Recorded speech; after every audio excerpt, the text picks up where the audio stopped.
예, 저는 오늘 잠언 16장 1절에서 3절까지의 말씀을 가지고 사람이 할 일과 하나님이 하실 일, 이와 같은 제목으로 함께 말씀을 나누겠습니다.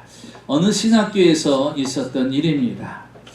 그 신학교에서는 학기 말 시험이 이제 치러질 그런 상황이 되었습니다. 그런데 신학생 중에서 한 학생이 시험 공부는 하지 않고 매일같이 철야 기도를 하는 것입니다.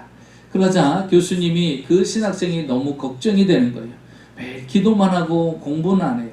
이 학기말 시험이 대단히 중요한데, 그래서 교수님이 한 번은 그 신학생을 불러가지고 이렇게 조언을 했답니다. 열심히 공부를 해야지, 그래야 잘 패스도 되고 할 텐데 계속 이렇게 기도만 하면 어떡하니, 그러니 공부 좀 하라고 잘 타일러서 이야기를 했답니다. 그런데 이 신학생은요, 교수님의 말을 듣는 것이 아니라 계속해서 기도만 하는 것입니다. 그런데 알고 보니까 이 신학생이 붙잡은 말씀은 마태복음 7장 7절 말씀이에요. 구하라, 찾으라, 문을 두드리라, 그러면 하나님이 응답해 주실 것이다. 그래, 지금 공부보다는 기도가 더 중요하니까 기도하자 하고서 열심히 기도만 하는 거예요. 교수님이 그 신학생을 볼 때 너무나도 걱정이 되는 거예요. 공부해야 되는데, 공부해야 점수가 잘 나오고 공부해야 답을 다룰 수가 있는데 저렇게 기도만 하고 있습니다. 결국 이제 시험 날이 다가왔습니다. 시험을 치르는데 어떻게 되겠어요? 신학생이 시험 문제들을 이제 받아보았습니다. 그런데 아무리 살펴봐도요, 답을 다룰 만한 능력이 안 돼요. 왜냐하면 공부를 안 했죠. 기도만 했던 거예요. 그 공부를 안 했으니까 그 문제를 1번 보고 2번 보고 3번 보고 아무리 봐도 답을 다룰 수가 없는 거예요. 전체적인 문제에서 하나도 답을 달지 못합니다. 그리고서는 이 신학생이 갑자기 펜을 놓고 기도를 하고서 그 다음에 맨 밑에 마지막으로 뭔가를 적어 나가기 시작합니다. 답을 적는 줄 알았죠. 그런데 이 신학생은 마지막 밑에다 이렇게 씁니다. 하나님은 다 아십니다. 하고서 쓰고서 펜을 놓고서요. 그리고서 시험지를 교수님 앞에 갖다 내고 나간 거예요. 그러니까 교수님이 깜짝 놀란 거예요. 아니, 저는 공부도 안 하고 기도만 했는데 저렇게 빨리 답을 다룰 수가, 이번 시험 문제는 그렇게 쉽게 이 짧은 시간 내에 답을 다룰 수가 없는 건데. 그래서 그 교수님이 그 시험 문제들을 봤어요. 그랬더니 다 빈 공간이에요. 답은 하나도 안 다뤄져 있는 것입니다. 그리고서 맨 밑에를 보니까 하나님은 다 아십니다, 이렇게 써놓고 나간 거예요. 그런데 교수님이 이제 시험지를 채점을 해야 되는데 아주 난감한 거예요. 왜? 틀린 말은 아니잖아요. 하나님이 다 아시잖아요. 예. 그래서 이 교수님이 이 사람을 어떻게 점수를 내줘야 될 건가 고민하다가 그 밑에다가 이렇게 채점을 했습니다.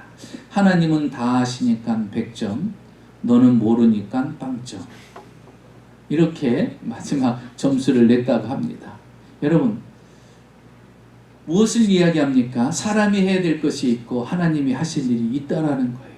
신학생인데도 불구하고 잘못 알고 있는 거예요.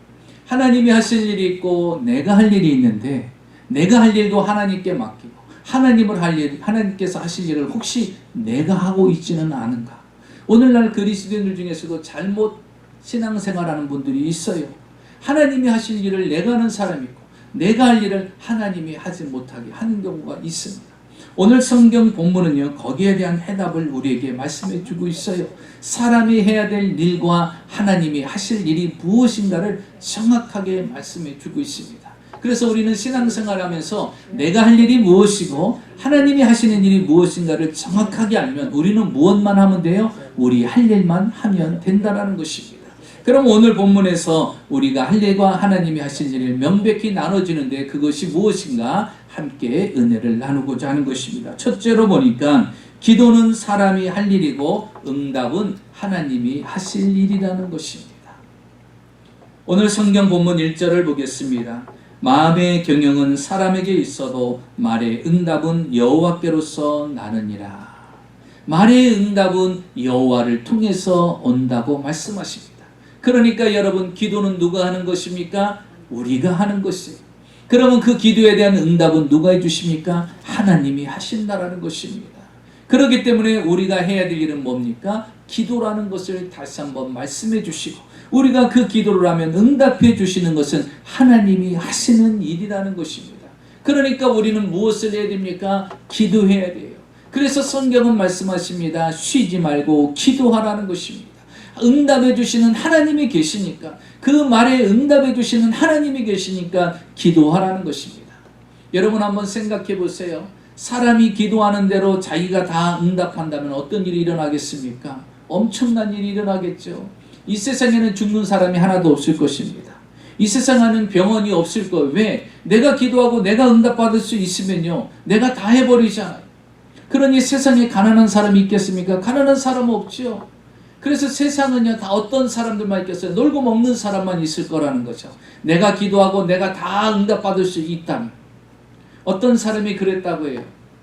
하나님, 내가 손으로 만지는 모든 것들은 금으로 바뀌어지게 하여 주시옵소서 하고 기도했대요. 그래서 하나님이 그 기도를 들으셔서 응답해 줬답니다. 그리고 이 사람은 응답받아갖고 너무 기뻐갖고 집으로 왔어요. 집에 와갖고 부인을 보자마자 너무 기뻐갖고 부인이랑 허그를 했어요. 그랬더니 부인이 금덩어리로 바뀌는 거예요. 왜? 기도를 뭘 했어요? 내가 만지는 것마다 다 금으로 바뀌게 해달라고 했잖아요. 그러니까 부인이랑 허그했더니 부인이 금덩어리로 바뀌었어요. 배고파갖고서 이제 밥을 먹으려고 하는데 숟가락을 들더니 숟가락이 금덩어리로 바뀌어요. 밥을 먹으려고 밥을 입에다 집어넣었더니 그 밥이요, 금덩어리로 바뀌는 거예요. 안 되겠다, 물이라도 마셔야 되겠다고 물을 마시는데 그 물의 컵도 금덩어리요, 물도 금덩어리로 바뀌는 거예요. 먹을 수 있는 게 아무것도 없어요.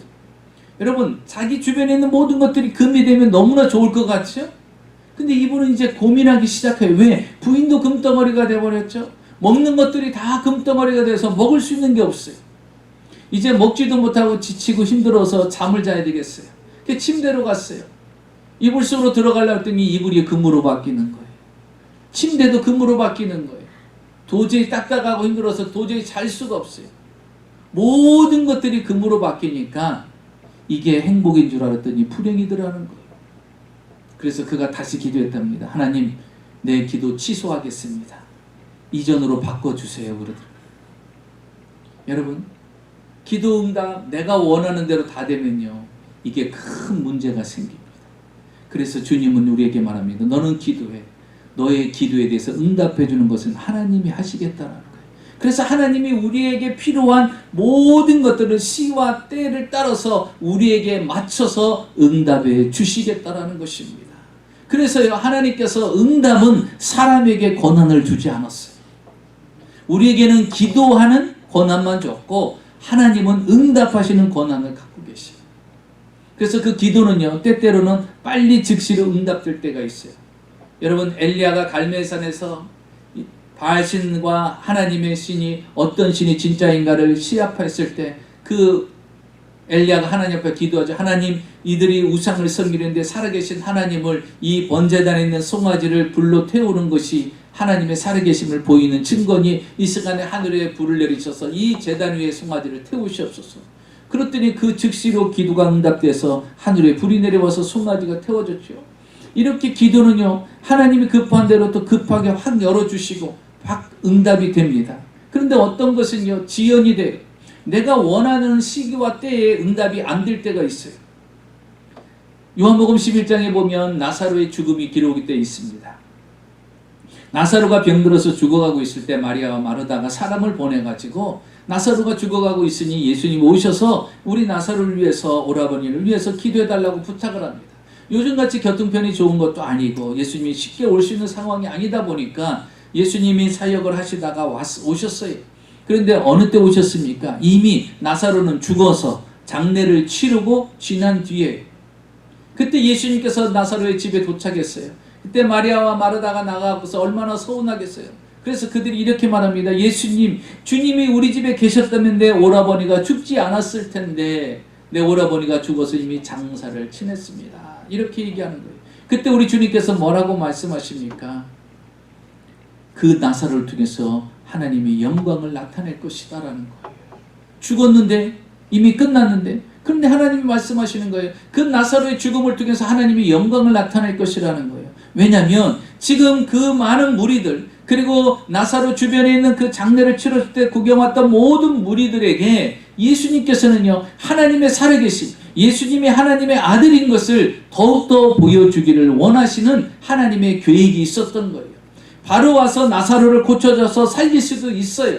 그런데 하나님의 뜻은 그게 아니었던 거예요. 더 많은 사람들을 예수님을 알고 하나님을 알게끔 하기 위해서 나사로를 죽게 뒀습니다.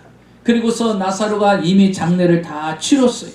들은 무덤 앞에 서서 돌을 옮겨 놓으라 하시고 그곳에서 많은 무리들이 구경을 합니다. 야, 죽은 사람을 어떻게 살리겠다라는 거야. 이미 냄새가 나는데 우리가 다 아는데 이미 장례 치른 거 다 알고 이 안에 이미 안치된 거 우리가 다 알고 있는데 도대체 예수님은 뭐 하는 거야? 이렇게 사람들은요 비아냥거리면서 그 광경을 쳐다보고 있었을 것이에요. 그런데 예수님은 그곳에서 소리를 냅니다. 나사로야, 그 무덤에서 나오라고 선포하십니다. 그랬더니 죽었던 나사로가 그 자리에서 살아서 나오는 거예요.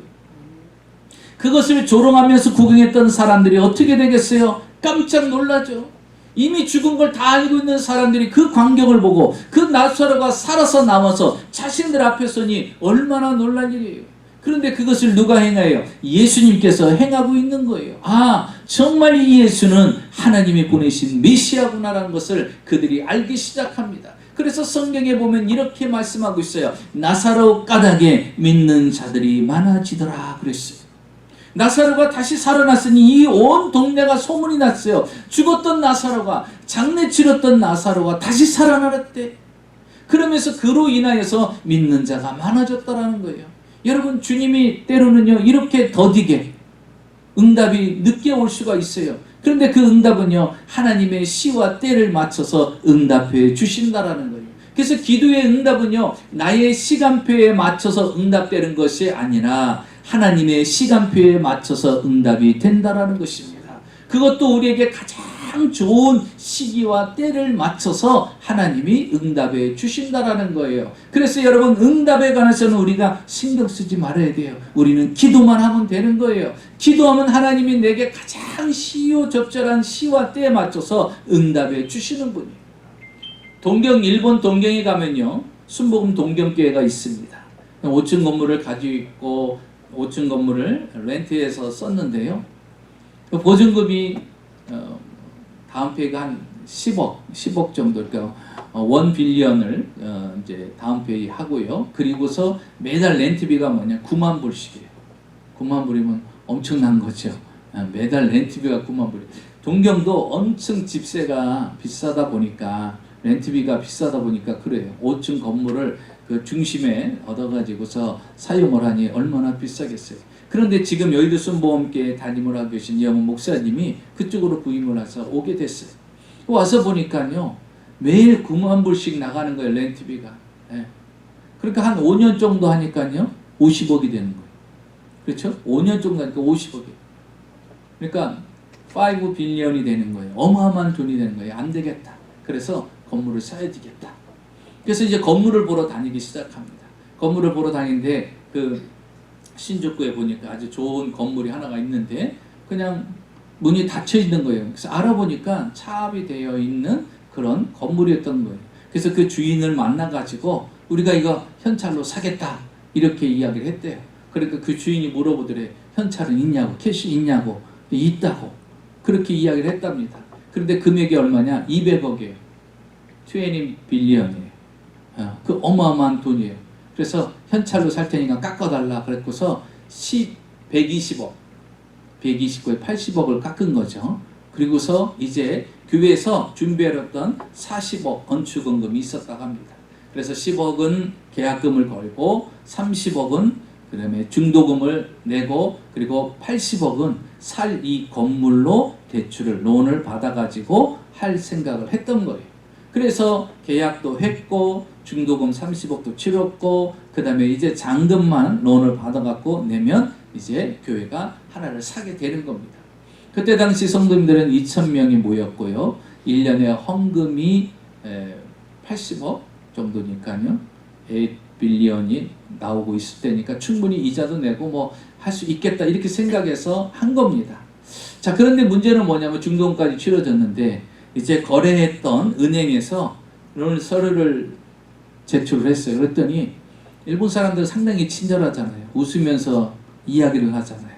그래서 알았다고길래 되는 줄 알았대요.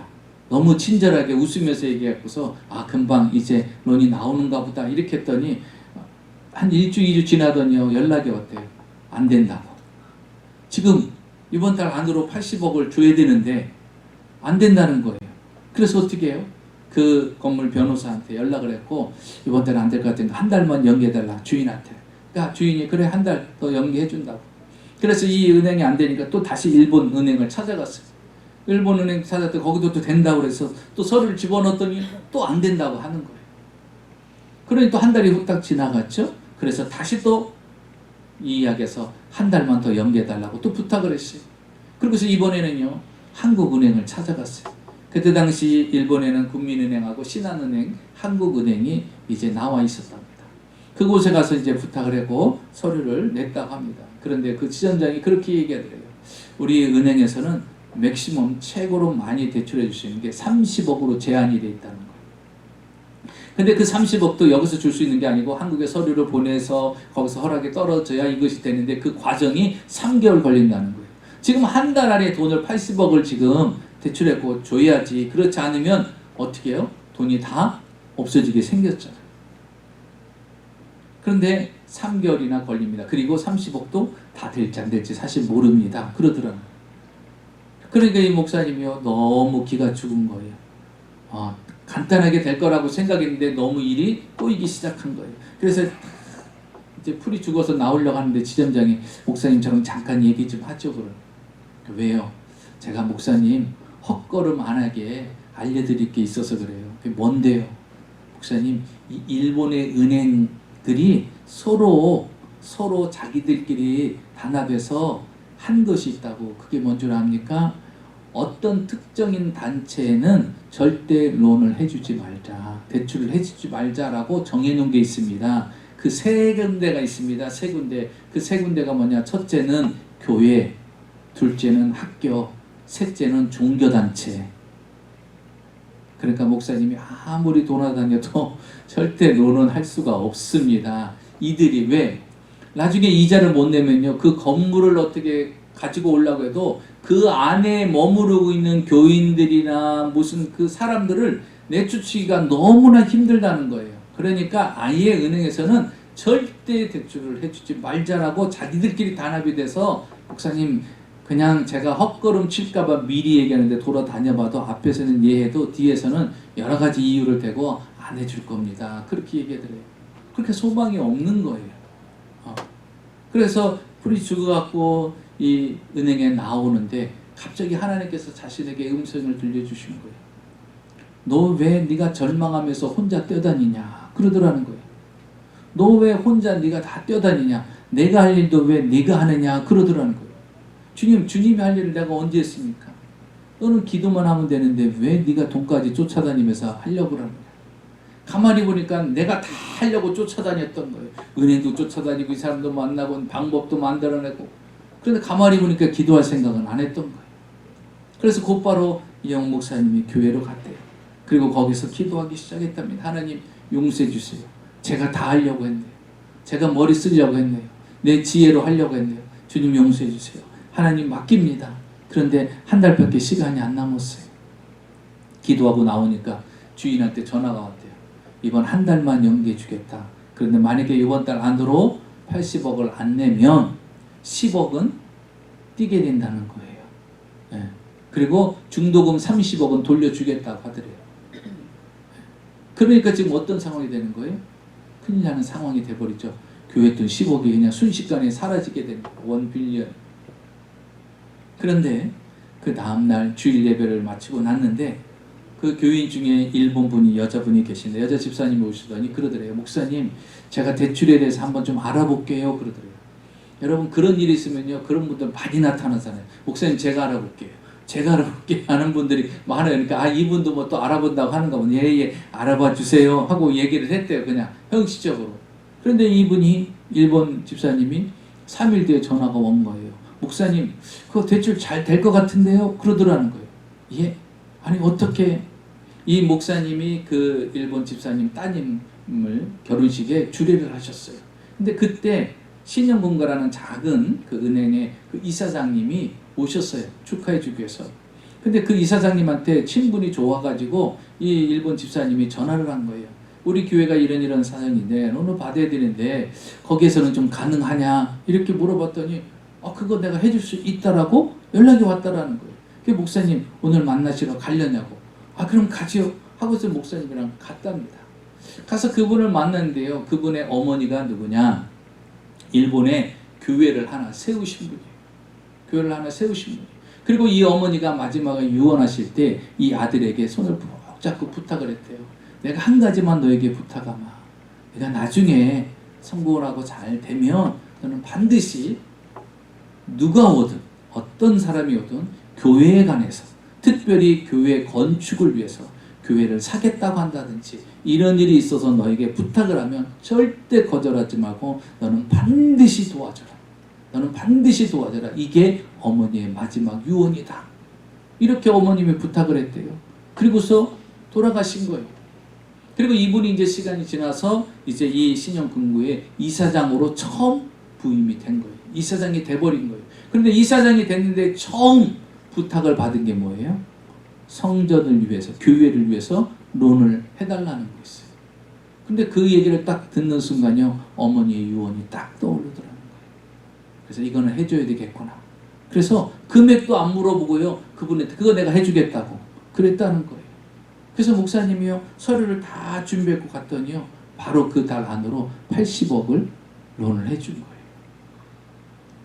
웬만하면 사람들 놀래거든요. 근데 우리 교인들은 놀래지도 않으셔서 그런가 너무 큰 흔한 일인지는 모르겠지만 결코 80억이요 그대로 돼버렸어요. 그래서 돈이 다 이제 갚게 되고 결국 지금의 순복음 동경교회가 건물을 사게 됐습니다. 그리고 30억을 들여서 전체를 다 리모델링해서 아름다운 성전을 지금 완성해서 많은 일본 영혼들을 구원하고 있습니다. 여러분, 기도는 누가 하는 거예요? 우리가 할 일이에요. 그 일을 만드시고 시와 때를 맞추고 사람을 움직이시고 환경을 움직이는 건 누가 하는 거예요? 하나님이 하시는 거라는 거예요. 그래서 우리가 할 일은 뭐예요? 기도해요. 여러분, 상황과 환경에 따라서 좌절하고 절망하고 낙심하고 원망하지 말고 우리는 기도하면 주님이 말씀하십니다. 말의 응답은 나에게 있느니라. 그건 내가 아마 주님이 말씀하시는 것입니다. 둘째로 보니까 주님께서 우리에게 이렇게 말씀하고 있는 것을 볼 수가 있습니다. 둘째는 이렇습니다. 오늘 성경 본문에 보니까요, 3절입니다. 우리 3절을 같이 한번 읽어보겠습니다. 시작. 너의 행사를 여호와께 맡기라. 그리하면 너의 경영하는 것이 이루리라. 이 말은 무엇입니까? 맡기는 일은 사람이 할 일이고 이루시는 일은 하나님이 하실 일이라는 거예요. 그러니까 우리가 할 일은 뭐예요? 맡기는 것만 하면 되는 거예요.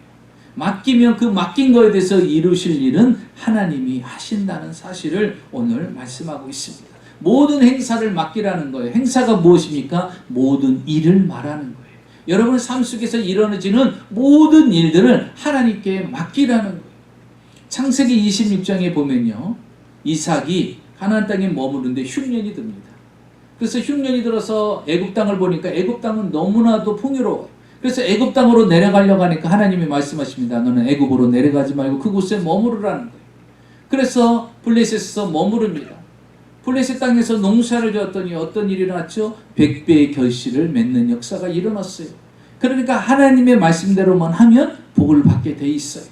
그래서 100배의 결실을 맺었더니 블레셋 사람들이 시기 질투하기 시작합니다. 그러면서 이 블레셋에서 나가라는 거예요.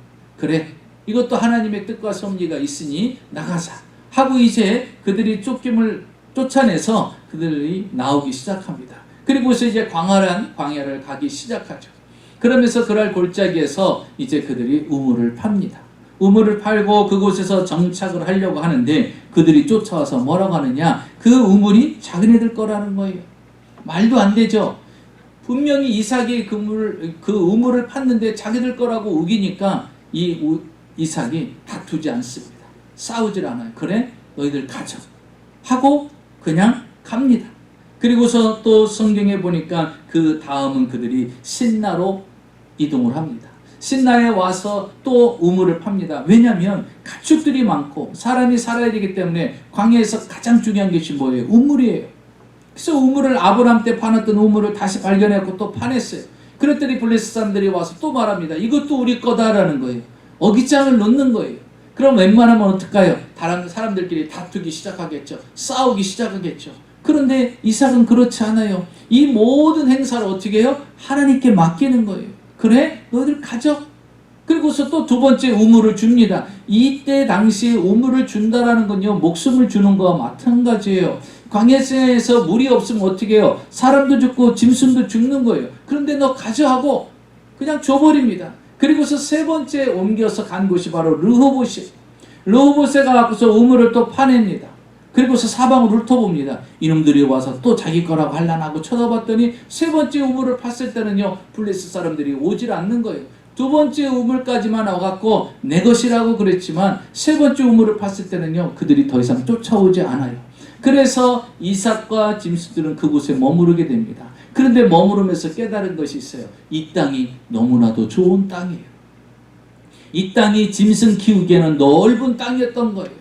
그러니까 하나님께서는요, 첫 번째 우물과 두 번째 우물보다 이 세 번째 르호봇이라는 이곳이 이삭이 살기에, 짐승들이 살기에 너무나 좋은 곳인 거예요. 그래서 그들로 하여금 행패 부리게 만들어서 결국은 이 땅 르호봇까지 오게 만들었던 것이죠. 여러분, 이삭은요, 모든 행사를 하나님께 맡기니까 하나님께서 그의 인생에 가장 좋은 땅으로, 좋은 우물로 인도해 주시더라는 것입니다. 그래서 우리는 우리의 모든 행사를 하나님께 내어 맡겨야 됩니다. 그러면 하나님께서 그 모든 일들을 이루어 주신다라는 사실입니다. 피에르 가르댕이라는 브랜드 여러분 잘 아시죠? 프랑스의 유명한 디자이너입니다. 그가 중요한 결정을 할 때는 반드시 세 단계를 거쳤다라고 합니다. 그 첫 번째가 뭐냐면 기도하는 단계예요. 항상 어떤 물건을 만들고 디자인할 때도 항상 하나님 앞에 기도하는 것을 잊지 않았다고 합니다. 그리고서 제품이 완성이 되면 두 번째 하는 게 뭐냐면 제비 뽑는 거예요. 제비 뽑는 일을 두 번째 한답니다. 자, 왜냐하면 이제 올해 유행될 옷이 어떤 것인가? 긴 치마가 될지 짧은 치마가 될지 빨간색이 될지 검은색이 될지 모르는 거예요.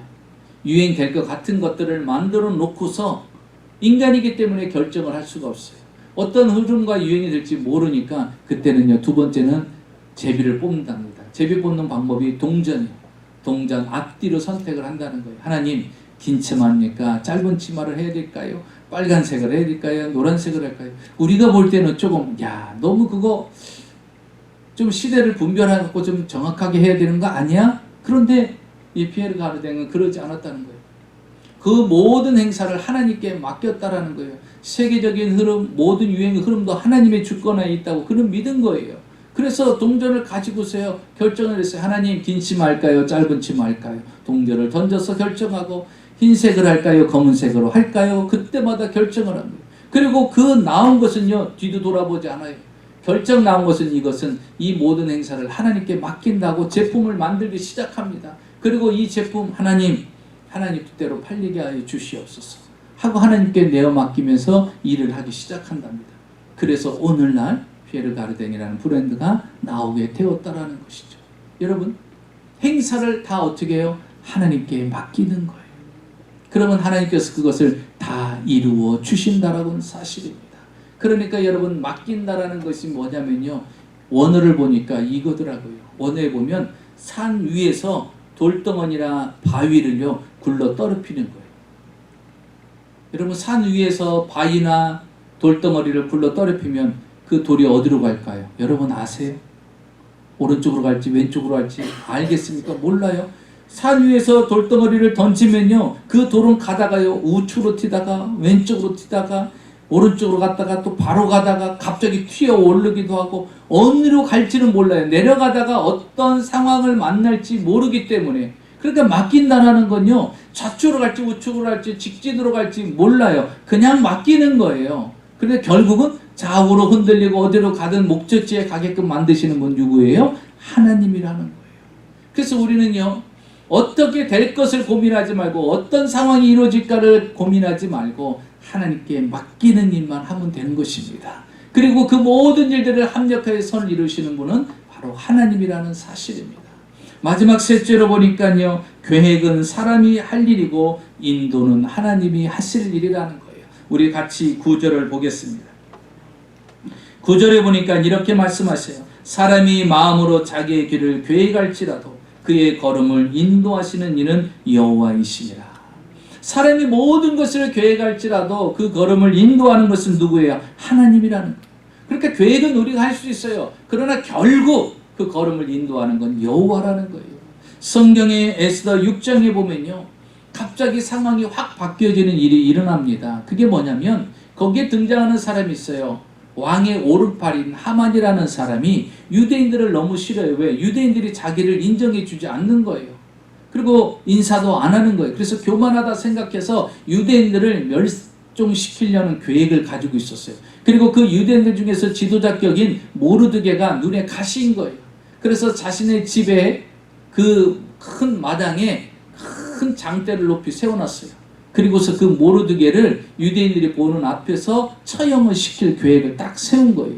그리고 왕 앞에 가서 온갖 거짓말로 해갖고서 이 모르드게를 죽일 계획을 그날 다 세운 거예요. 그래서 자신의 집 안에다가 마당에다가 장대를 크게 만들어 놓고서 이제 그 계획을 세우고 이제 모르드게를 거기다 매달고 유대인들을 다 멸절시킬 계획을 세우고 그날 왕을 찾아갑니다. 그런데 그날 밤 따라요, 왕이 잠을 자야 되는데 잠이 안 오는 거예요. 그래서 신하들한테 이야기합니다. 야, 지금까지 이 왕궁에서 일어났던 그 역사적인 사건들이 있었던 거를 기록해 놓은 그 서책을 갖고 오라는 거예요. 그래서 신하가 그 책을 가지고 왔습니다. 이 왕이 잠이 안 오니까 그 책을 본 거예요. 책을 봤는데 그 책에 무슨 내용이 기록되어 있었냐면 자기가 왕이었을 때 반란이 한번 일어날 뻔했던 적이 있었어요. 근데 그 반란이 일어날 뻔했던 적이 있었는데 그때 그 반란의 주동자를 알려준 사람이 누구냐? 모르드게라는 사람이었던 거예요. 근데 가만히 보니까요, 왕이 놀란 거예요. 가만히 있어봐. 내가 그때는 정황이 없어가지고 이 내 생명의 보호자 아니에요. 이 반란을 일으키려 했던 주도자들을 알려줘갖고서 반란이 일어나지 않고 끝나게 됐던 이 중요한 사건이 있었는데 내가 정신없다 보니까 아니 나의 생명 같은 이 모르드게한테 내가 상을 주질 않았네? 상을 내려주지 않았네?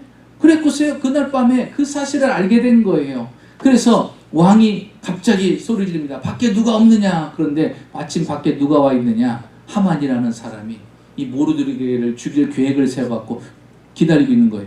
왕이요, 제가 밖에 있나이다. 그래, 너 빨리 들어와라.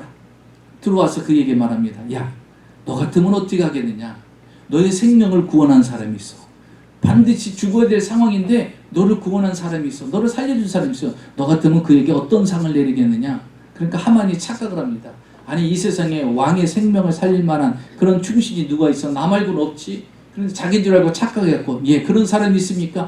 예, 그런 사람이 있으면요, 왕이 입는 옷 같은 것을 입히고 멋진 금 면류관을 씌우고 멋진 마차를 가져다가 그 사람을 모든 사람 앞에 이렇게 왕 앞에 존귀한 자다라고 칭송받게끔 모든 백성들 보는 앞에 이렇게 멋지게 좀 환영식을 하게 하라고 이렇게 이야기하는 거예요.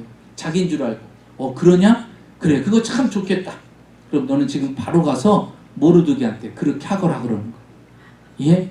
내가 그놈 죽이려고 지금 왔는데, 그놈 죽이려고 계획했는데 장대 집에다 딱 깊이 세워놨는데, 아니 그놈을 그렇게 하라니요? 아니야, 빨리 가서 모르드게를 그렇게 하라. 그러니까요, 모르드게에 대한 말도 못하고요, 왕이 명령하니까 곧바로 가서 모르드게를 불러다가요, 왕처럼 대접을 해줍니다. 그때 에스더가 얘기하죠. 저 하만이 저 모르드게를 죽이려고 자신의 집 마당에다가 장대를 세워놨나이다. 왕이여 보십시오. 저 충신을 저 하만이 죽이려고 합니다. 그런 거. 무슨 말도 안 되는 소리. 가보십시오. 가서 보니까 정말 장대 높이 세워놨고요. 하만한테 물어보니까 하만이 얘가 너무 건방지고 유대인들이 너무 건방져서 내가 아무래도 안 될 것 같아서 혼을 내릴 것 같습니다. 그러니까 주님, 그 왕이 뭐라고 합니까? 야, 이놈 하만을 갖다가 그 집에 매달리는 장대에다 이놈을 달아버려라 그랬어요. 그래서 모르드게를 죽이려고 세워놨던 장대에 누가 매달려요? 하만이 매달려서 죽게 되는 거예요. 사람이 그 모든 것을 계획할지라도요, 그것을 이루시는 분 누구예요? 하나님이에요. 그래서 하나님이 해주셔야 되는 거예요. 다윗이요, 아들 압살롬이 반란을 일으켰어요. 아들이랑 어떻게 싸우겠어요? 그러니까 피난길을 떠납니다. 피난길을 떠나는데 사독 제사장하고 레위인들이 성전에서 법궤를 메고 따라오는 거예요. 야, 그 법궤 뭐냐? 왕이요, 이 법궤를 가지고 가야 하나님이 다윗과 함께 하지 않습니까? 그러니 이 법궤는 꼭 가져가야 됩니다. 보이는 하나님이기 때문에. 그리고서 성 밖으로 가지고 나오는 거예요. 그때 다윗이 뭐라고 말하냐면 이렇게 말합니다. 야, 다시 갖다 놓으라. 다시 성전에다 법궤 갖다 놓으라는 거예요. 아니 왜요? 하나님이 도와주셔야 되는 거지 법궤 가져간다고 되는 게 아니야. 그리고 나는 하나님이 도와주셔서 예루살렘에 다시 올 거야. 아들이 비록 뭔가 생각을 잘못해서 반란을 일으켰지만 결국 나는 이 예루살렘 성으로 다시 돌아올 거야. 그러니 힘들게 법궤 가지고 나가지 말고 그냥 성전에다 다시 도로 갖다 놓으라는 거예요. 여러분, 다윗은요, 자신의 인생을 하나님께 다 맡겼어요. 법궤를 의지하고 요령피지 않았어요. 결국 내 운명과 내 미래는 하나님 손에 달려있다는 것을 알았어요. 결국 어떻게 됐습니까? 반란을 일으켰던 압살롬은 죽게 되고 다윗은 다시 자신의 말대로 예루살렘으로 다시 돌아와서 왕을 이어갔다라는 사실입니다. 여러분, 우리는요, 모든 걸 하나님께 맡겨야 됩니다. 우리 교회가 이제 새로운 변화를 꿈꾸고 있습니다. 이 모든 것도 어떻게 해야 돼요? 하나님께 맡겨야 돼요. 그리고 우리는 기도해야 됩니다. 하나님이 일을 하실 수 있게끔 하나님 일하시옵소서. 우리는 기도하겠나이다. 주님 경영하여 주시옵소서. 주님께 맡기겠나이다. 주님 역사하여 주시옵소서. 우리는 주님 앞에 모든 것을 내어놓습니다.